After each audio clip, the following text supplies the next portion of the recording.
Well, you're listening to Good Questions, a podcast for the curious by Compassion Christian Church. I'm Blair Bauman, the Compassion Online Director. So excited to be with you guys because we are talking about Christmas. It's the most wonderful time of the year, right? And we have our Senior Pastor Cam Huxford in studio talking about the Huxford family traditions, things you should keep in mind this Christmas season, and how to invite someone to join you. We are excited you're here and ready to navigate Christmas together.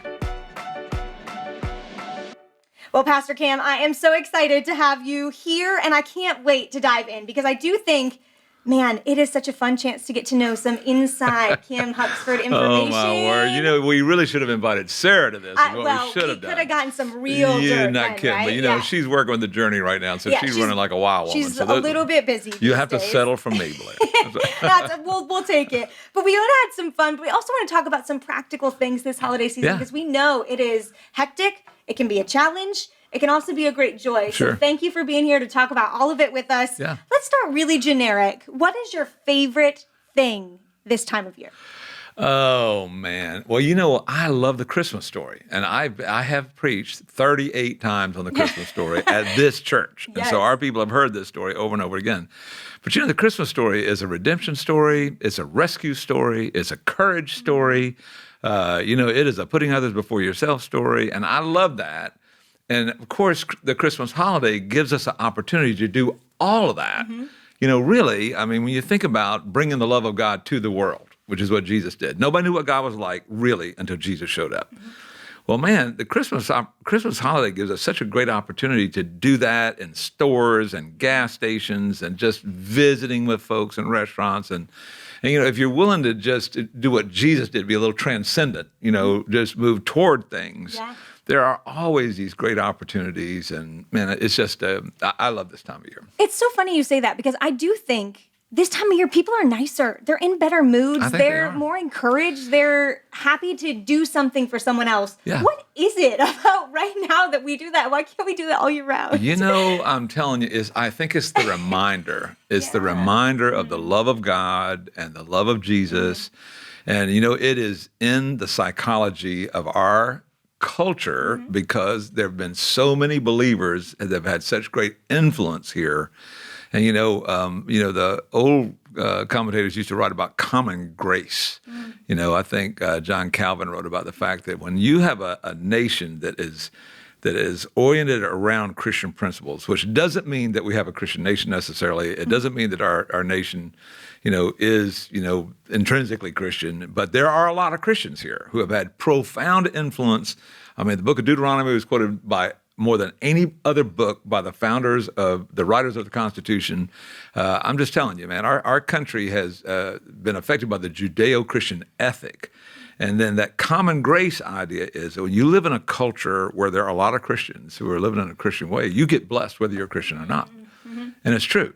And I really think the Christmas, the Christmas spirit is kind of an overflow of that, you know, goodness and grace that Jesus showed at Christmas time that kind of refires in our hearts around Christmas time. And our culture, they're listening.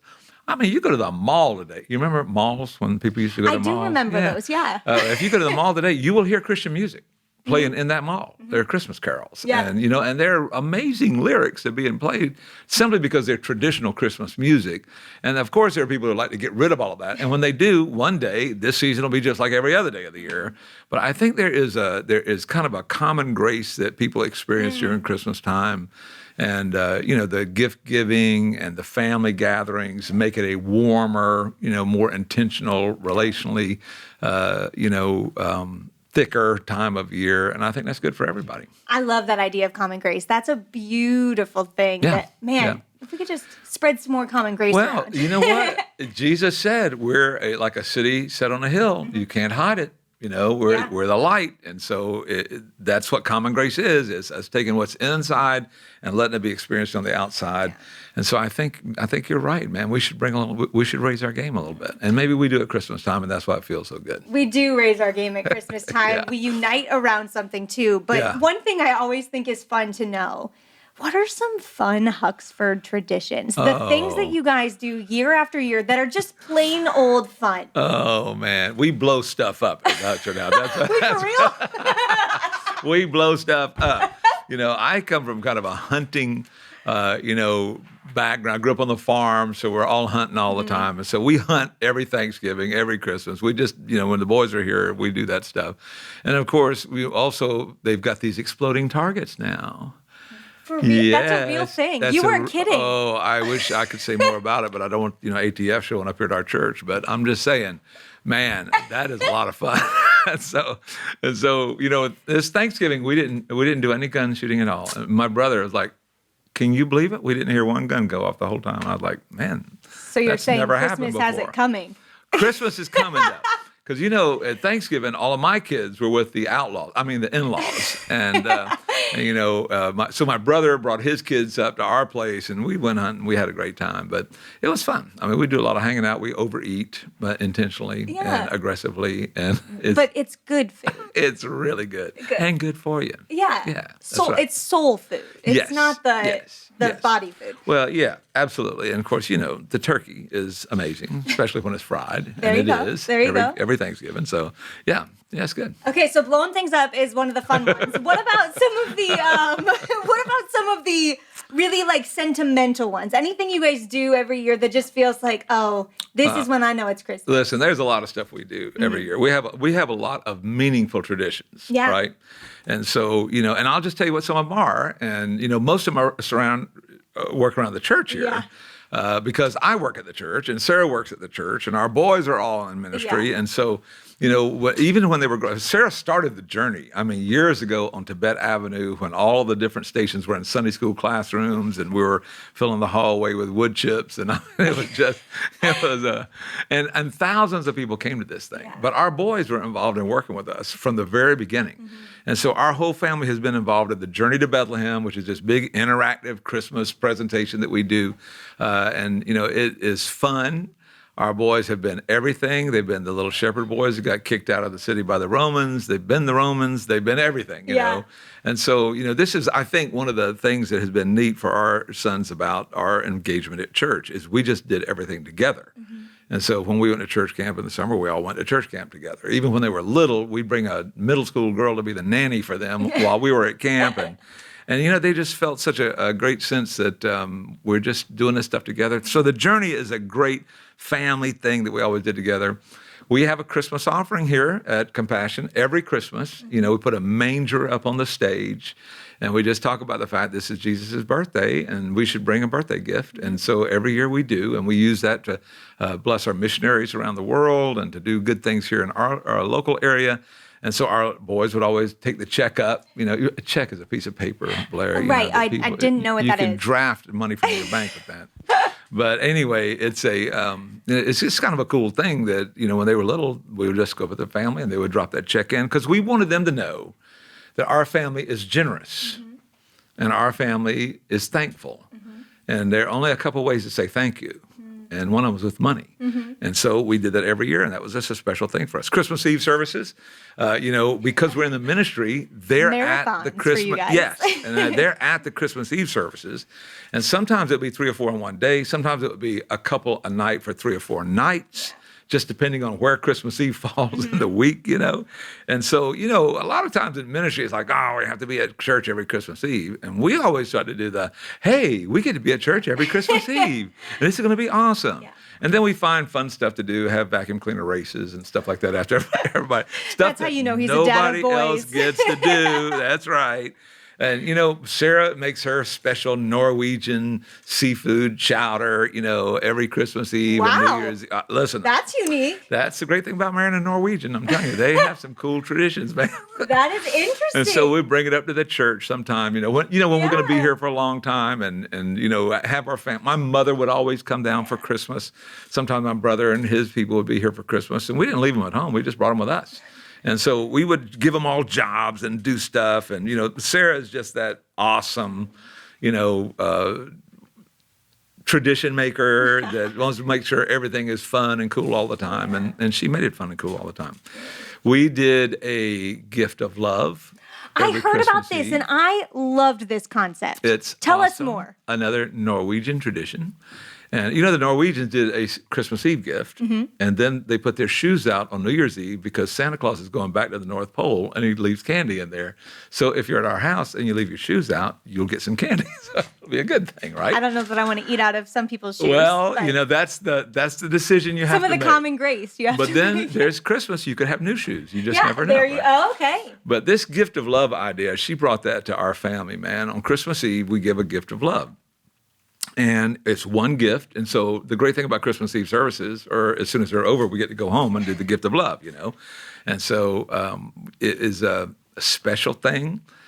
Sometimes we do it like the wise men, gold and frankincense and myrrh. Gold is something that you really treasure, you really want. Frankincense is something you can use for ministry. Myrrh is something that you really need that will meet some need in your life. And so sometimes we would orient it around that and just talk about, here's this journal we're giving you so that you can, think about your days and keep track of things. And, sometimes it would be something they really wanted. But, Garrett, our youngest son, he's like, man, I always thought that was going to be the biggest drag.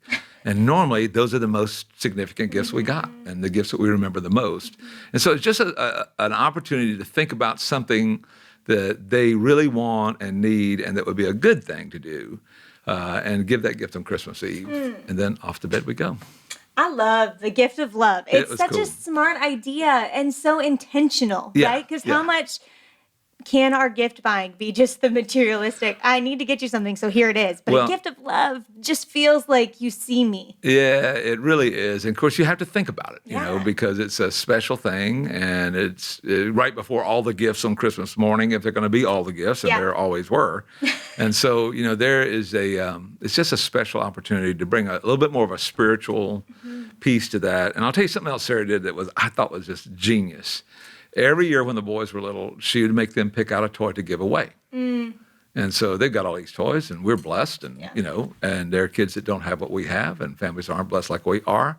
And so she would take them up to the room. They would pick out a toy to get, and it couldn't be some broken, ragged out thing. That wasn't a deal.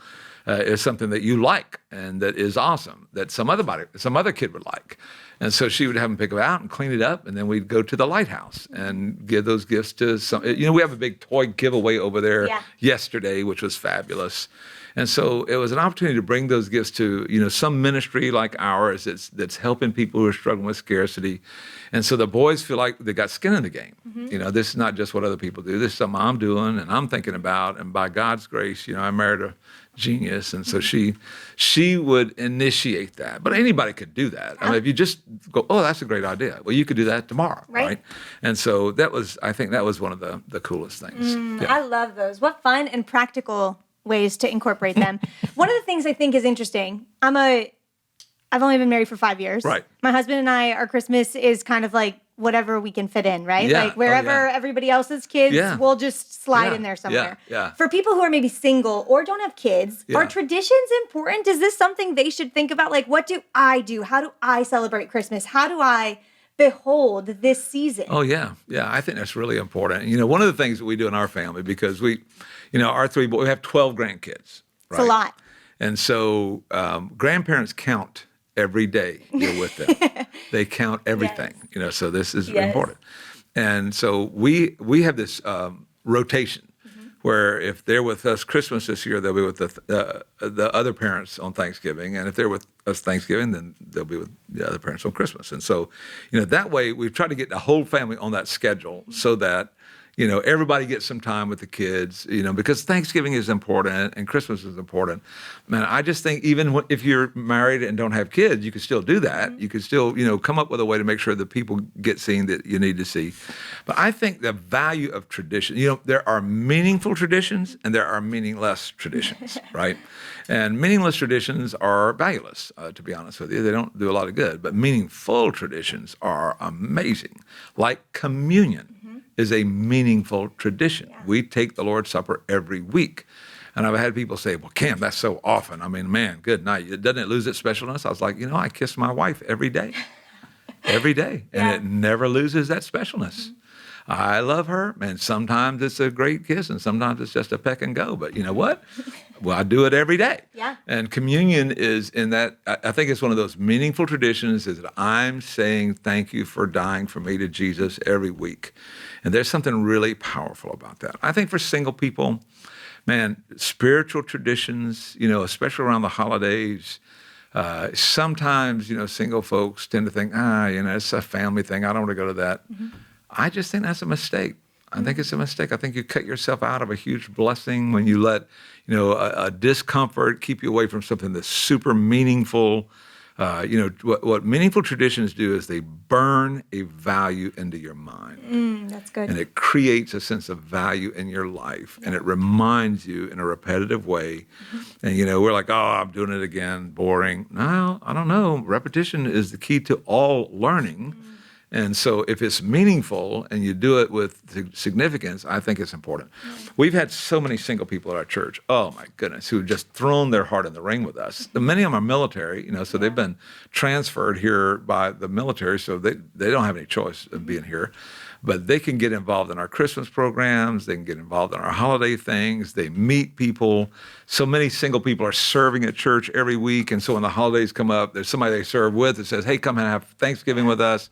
I had a couple of nuclear engineers from the Charleston Naval Base with me for Thanksgiving a couple of years ago. It was just so awesome to be able to open your home up. And here's somebody who lives in Idaho, and they're not going home for Thanksgiving, but they could be a part of our family for Thanksgiving. And we had a ball with these guys. Yeah.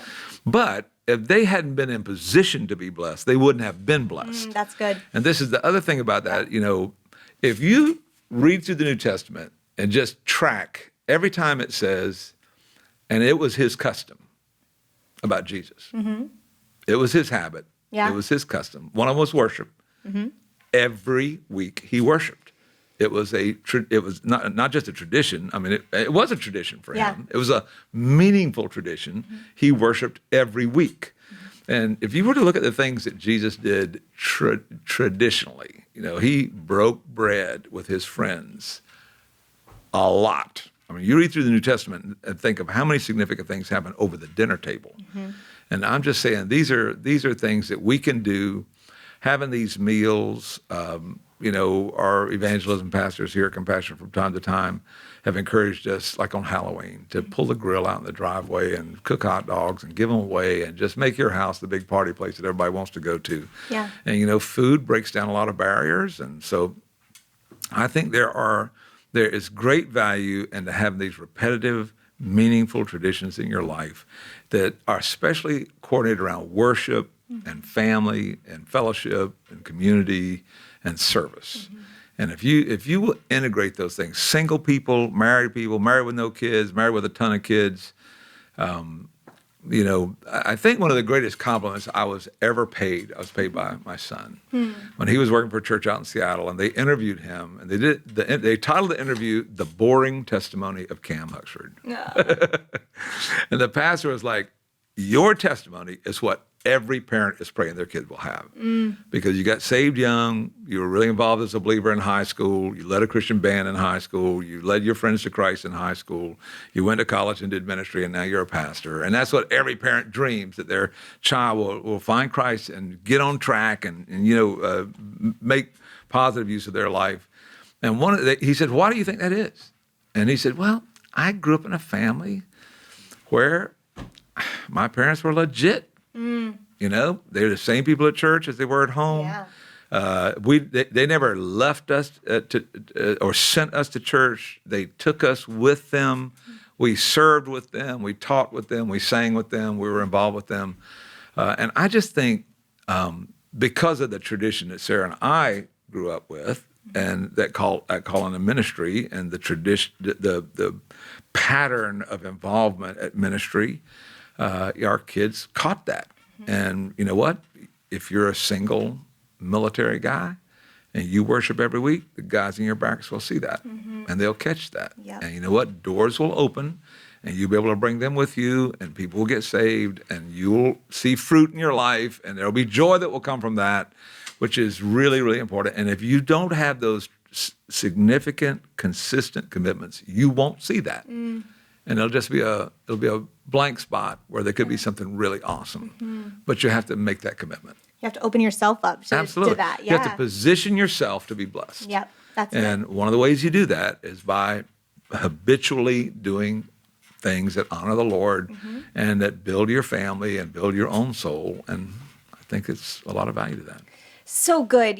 This season, some of us love it. Some of us can't get enough of it. Some of us will dress up every single day for the month of December in Christmas clothes, and our house is decked to the nines, all of it. Yeah. But for others, this season can be really hard. It can It's be really hard. painful, and especially to go through that, and you feel like you can't even really share that pain because everybody else is just so happy. Yeah. What do you want the people who are maybe struggling or are in the midst of this really tough time to know or to understand this Christmas? Well, here's what I think is real. Christmas is very hard for a lot of people. If you're lonely, you will feel lonelier. If you're depressed, you'll feel more depressed. The other side of that's also true. If you feel like things are going well, it'll feel like it's going even better. The holidays are like a magnifier. Whatever you're experiencing will get magnified a little bit. Now, what we've always said about small groups here at Compassion is you want to be in a small group before you need a small group, right? Because everybody needs a small group when they're down and when they're low and when they're sad. And those are all legitimate emotions that people are dealing with.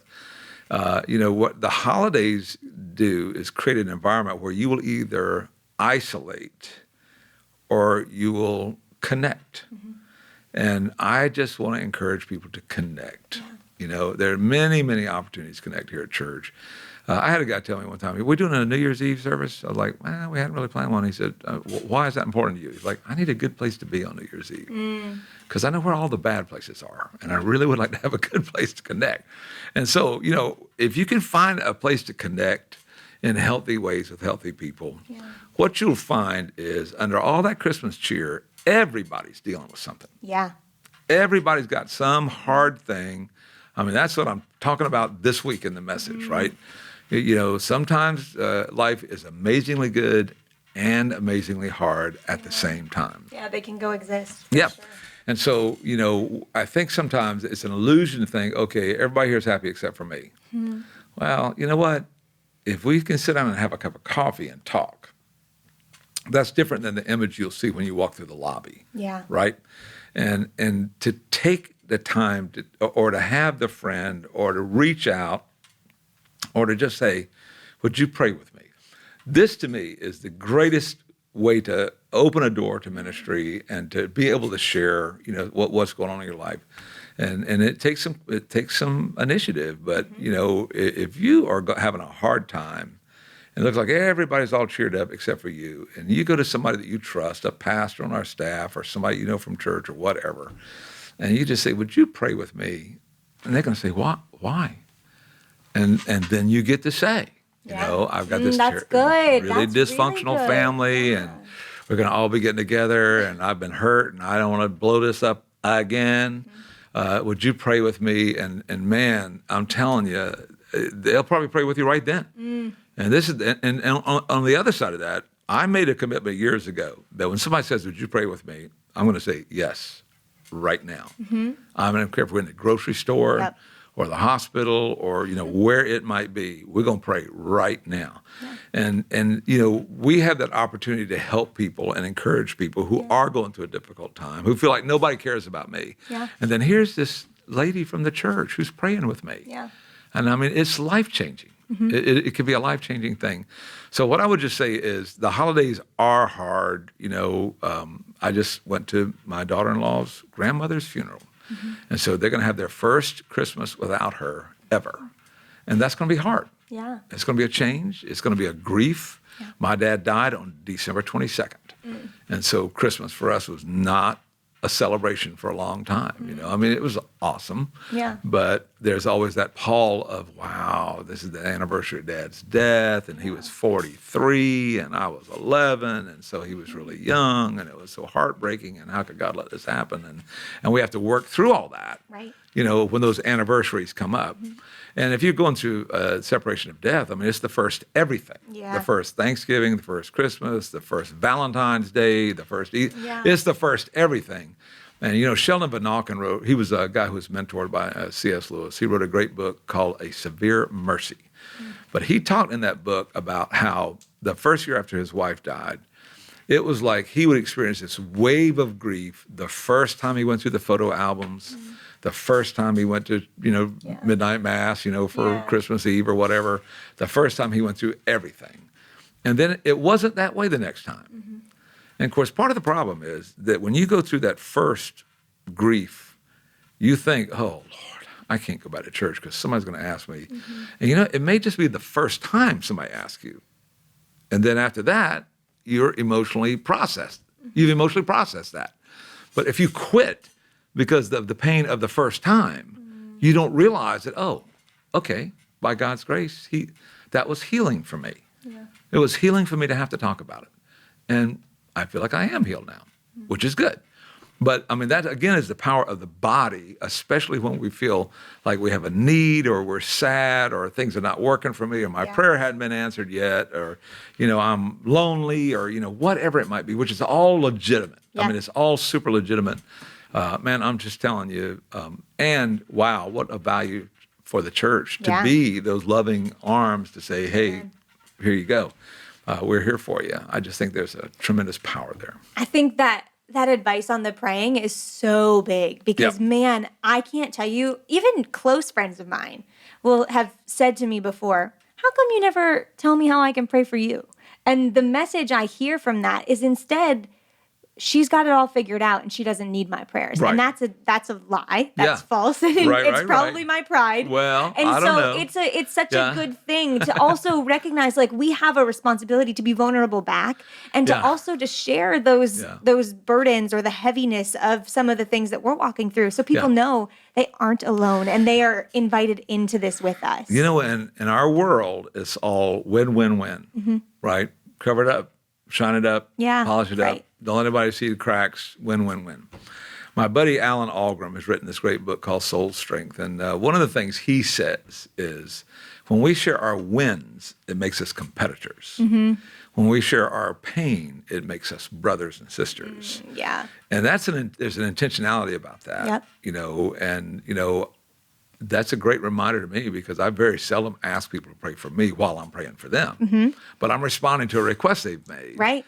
And that would probably be a really good thing to say, well, while we're praying, of course, I don't want them to feel like they got to pray. Right. You don't have to pray out loud for me. But if you're next time you're praying, would you just pray for this for me?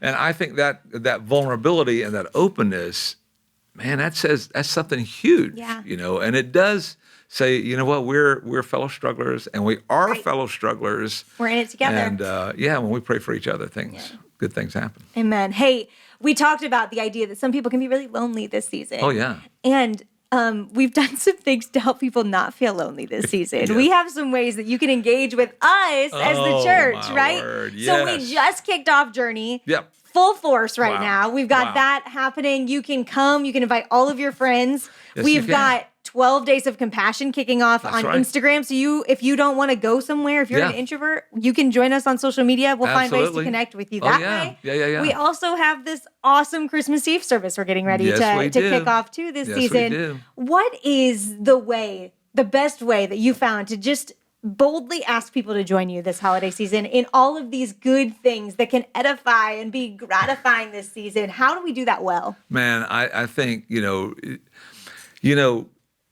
Christmas is the easiest time of year to invite somebody to church. The psychology of the whole culture is leaning our way. Everybody's talking about it. That's true. And, our churches like ours, and like every church, every church is doing something on Christmas Eve. Right. They're doing something at Christmas. And so it is, what's cool about a church where there's a menu of options is, if you've been to the Journey and you loved it, it's easy to say, man, we went to the Journey. It was awesome. Why don't y'all come with us? Yeah. Why don't you come with us? Or, we'll go with you. Or here's some tickets for I just got some tickets for some friends of mine. They're going to come to the Journey. I think, the Journey is an easy invitation because it's an experience. It's immersive. It's a totally interactive thing. Doesn't matter what age you are, you'll love it. Doesn't matter whether you're a Christian or not, you'll love it. And so I think, the journey is great that way. Christmas Eve, everybody's looking for something to do on Christmas Eve. Yep. And so, people feel sad when they don't have anywhere to go on Christmas Eve. And so I think if our compassion Christians and everybody else would just realize there are people out there waiting for an invitation. Mm-hmm. They're literally waiting. I talked to a guy at the hunting club last Christmas. I introduced myself. He said, "Yeah, I go to the East Campus." I was like, "Well, great. That's awesome." Right. I'd never met this guy. He said, "Let me tell you why." He said, "My marriage blew up in November. My life cratered in December. Somebody invited me to Christmas Eve services at Compassion at the East Campus. I went, and I had an experience with God." Oh, amen. And it's not like the clouds opened or lightning struck or anything like that. It was just that I see you, I love you. That's the message he got. That God sees him, God loves him. And it's being in a place where you can be blessed. Yeah. And by God's grace, somebody invited that dude to come to the Christmas Eve service, and he summoned his courage and went. And it changed his whole life. And I mean, he loved it. He loves it. He loves the Lord. His life is totally different. Here it is a year later. But man, I'm telling you, that guy, Lord knows where he would be if some friend had not cared enough and had enough initiative to just say, "Dude, come to Christmas Eve with me." And I think sometimes we overanalyze maybe the response we're going to get. And too often, if people say no, you can just walk away, right? Sure. Like, that's not our responsibility, what they do with it. But it is our responsibility to invite, to ask, to simply just say the words. And listen, you know what Jesus said?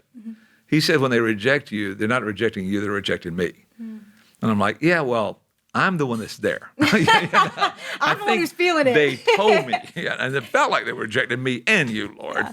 But the truth is, of course, people can say no, and they're welcome to say no. Jesus lets people say no. Yes, he does. Now, that's a dangerous thing to do, but Jesus gives us free will. And so, if you want to reject, you can reject it if you want to. But what I don't want is anybody close to me not having an opportunity to reject. And so if I could just say it as, look, you know what? I'm the mailman is what I am. I don't write the mail. I just deliver it. It's not personal. You're not personally going to hurt my feelings, but you know what? This could be life-changing for you. So what kind of person would I be if I didn't offer you a gift that could be life-changing? If you don't want it, fine. But man, I don't want anybody close to me or in my path, to miss out on this because I just didn't say anything. And so I think that there's this, and all the introverts are going, boo. And but that hits you like a ton of bricks. Yeah, my wife is that way. She's like, "Cam, everybody's not like you." And I'm like, well, they should be. No, I'm just kidding. And that's not true. I'm just kidding. I'm just joking about that. It'd be an intense world if they were all Cam Huxford, if they were all right? like me, it would be a very different, it'd be hard to get a word in. It'd be hard to get a word in. But, I'm just saying, introverts don't like people like me coming at them so hard. But if an introvert invited him to church, it would be totally different. Yeah. And so I think there are people that only introverts can reach, and there are people that only extroverts can reach. And it takes all of us. It takes everybody, because we all have a gift that God can use in a remarkable way. Yeah. And I just think that, this is a time of year where we should summon our courage and invite people to come. Just come with me. Yeah. You know what the angels told the shepherds? With me, that's huge though. The angels told the shepherds, come and see this thing that the Lord has done. And they did. And because they did, they told everybody in Bethlehem. And Joseph and Mary's experience changed in Bethlehem because those shepherds told everybody what they had seen and heard. And Joseph and Mary lived there for 2 more years. Yep. They made a home there. And I think it was the shepherds that going and telling everybody. But if they had not come and see, the change wouldn't have happened for them. And so I just think you're exactly right. Come with me to our Christmas Eve service. Come with me, to the journey. Come with me to the Christmas services. I just think there's a great opportunity. And people are leaning our way during the Christmas season. This is a great time to be able to invite people. Oh, so good. Such good advice. I just have one more question for you because I think this season we can also really sprint to the finish. Sure. And we fail to savor it and to sit in the beauty of the Emmanuel. God came to be with us. And that's what the season is. How do we prepare well for Christmas and for what it means? And how do we savor the moments and just sit in them a little longer? Well, I think we have to resist the temptation to overschedule. And we all do this. Christmas is a time where everybody's trying to have a Christmas party. Our church staff's having a Christmas party and the journey and Christmas Eve and all these other things. And you have to pick and choose what you're going to go to. You can't go to everything. And I just think most of us, we just need to look at that calendar and say, I'm going to block this time off. And so if somebody invites me to something, I'm going to say, well, I've already got an appointment that night. And just block off some family time, block off some time for devotions. I don't know whether you're a morning person or an evening person, but whichever one you are, you should probably have your devotions in the morning if you're a morning person, and in the evening if you're an evening person. But man, just to take 5 minutes to just sit quietly with the Lord, read a passage of scripture, or sit and reflect on it for a few minutes. I just think, this is not just the holidays, this is every day, but boy, it's really important the holidays because everybody's schedule kind of spools up a little bit. Yeah. Honestly, now I know people expect me to say this because I'm a pastor, but church is a great place to savor the mystery of God becoming man. Nabil Qureshi told a great story about this. He had a Muslim friend. And of course, the Muslims get all hung up on Jesus dying on the cross. How could God become a human being? That's illogical. How can a creator become the created thing? Blah, blah, blah, blah, blah. And then why would he die on the cross? And, they can't get their head around that. And this lady was giving Nabil Qureshi a hard time about it. And he said, listen, if you were on your way to a Christmas gala, and you were dressed in the nicest clothes you had, and you saw your daughter drowning in a pool of mud, would you run into that pool of mud to save her? It's like, of course you would. You wouldn't care if your fine clothes got dirty. You wouldn't care if your diamond rings got encrusted in mud. That's your daughter. She's of more value. Yeah. You love her. So of course you would do whatever it takes to save her. Yeah. And that's what the incarnation is. That's Jesus doing whatever it takes, taking on the human flesh so that he could save us from our sins. And, the wonder of that is going to be in every sermon at our church, every communion time at our church. Communion is kind of that moment of silence where it's just you and the Lord. It's a breath that we can take. Yeah. And I just think there are some great moments to savor the mystery of the incarnation of God in Christ. I mean, Christ, God with us. Wow. And church is a great place to do that. Yeah, it's awesome. Yeah. Last quick fire question. Yeah. Favorite Christmas song? Oh, my favorite Christmas song is "O Come All You Faithful." Ooh. "O Come I All You wouldn't have Faithful." guessed that one. I love that one. That's a good one. I love that song. I've got a lot of great Christmas songs that I love, but that is my favorite Christmas song. Now we're going to play it, everyone. Thank you for being here, Cam. We appreciate you. Thank you guys for tuning in. We'll see you hopefully at the Journey or on Instagram. Yep. Or at Christmas Eve. Okay. See you soon. Thanks for listening to Good Question and for bringing your questions with love and curiosity in your heart. If you want to let us know what you think about this podcast, we'd love to hear your feedback. We'd also like for you to rate and subscribe to it. If you also have a question you want us to tackle, we'd love to know that. Email us at online@compassionchristian.com. But thanks for joining us, and we hope you'll be back as we navigate faith one good question at a time.